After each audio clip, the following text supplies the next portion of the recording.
Hey guys, Blackwater Productions here again with another Sonic the Hedgehog action figure review. Today I'll be reviewing the Sonic X series Dr. Robotnik, Shadow, and Sonic the Hedgehog. This was the final series produced by Toy Island, and it was the best. It is not a complete series as I am missing the character Rouge, Chris, and Cream the Rabbit. Also very good figures that I should be getting soon, hopefully. So, starting off with Sonic, we've got one of the best sculpts Toy Island has ever given us for a Sonic figure. Not much for articulation, except for in his arms, head, and legs. This Sonic figure is not short of detail, as it includes the treads on the bottom of his shoes, each buckle, and nice proportion and accuracy to the shoes. His hands also have a ton of detail, including each finger and its wrinkles for the glove. His face is nice. Smile could use improvement, but what will you do? The nose could be better, as it is not exactly the correct shape. The eyes are nicely proportioned, although I would prefer both eyes to be forward. I do not care for the Sonic figures that look forward. His ears are very nicely done. So is his brow. Very, very nice. He also has pretty nice spikes. They look very good from the side, and not too bad from the back.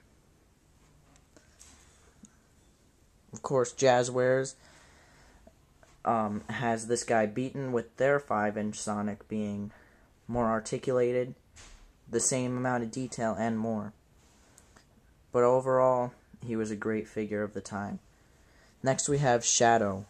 This being my second favorite Shadow, as compared to the Game Pro figure, which was, in a way, superior to this one.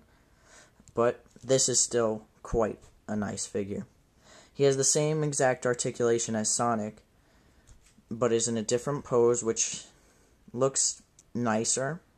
I think he would be even nicer if this arm was down like this one. Same goes for Sonic. If both arms were down, he'd be a beautiful figure. Not that he isn't. So, this figure does not have details on the feet, but does nicely the details of Shadow's shoes.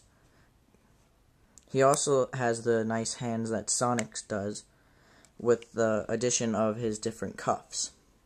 His feather is nicely done. He's got all of his red stripes.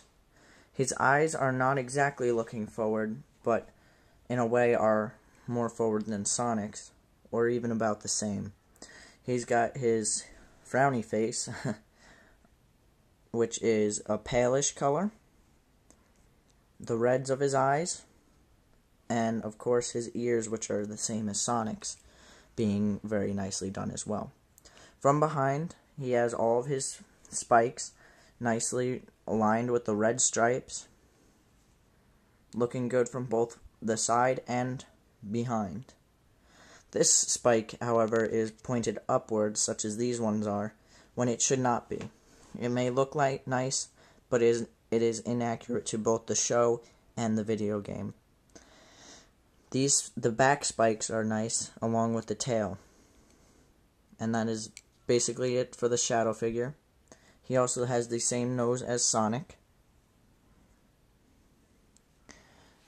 Dr. Robotnik is the final figure I will be reviewing today. And this figure is the only Dr. Robotnik figure besides the Jazzwares 3-inch one. And this is probably the nicest one because it's one of the only ones. It features articulation in his both arms, and his legs twist or swivel. He also can twist his wrists, and that's basically it.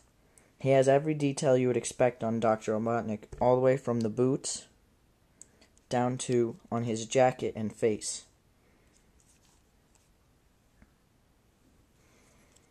There's not much to say except for this is a beautiful figure and is great for a nemesis of Sonic and Friends.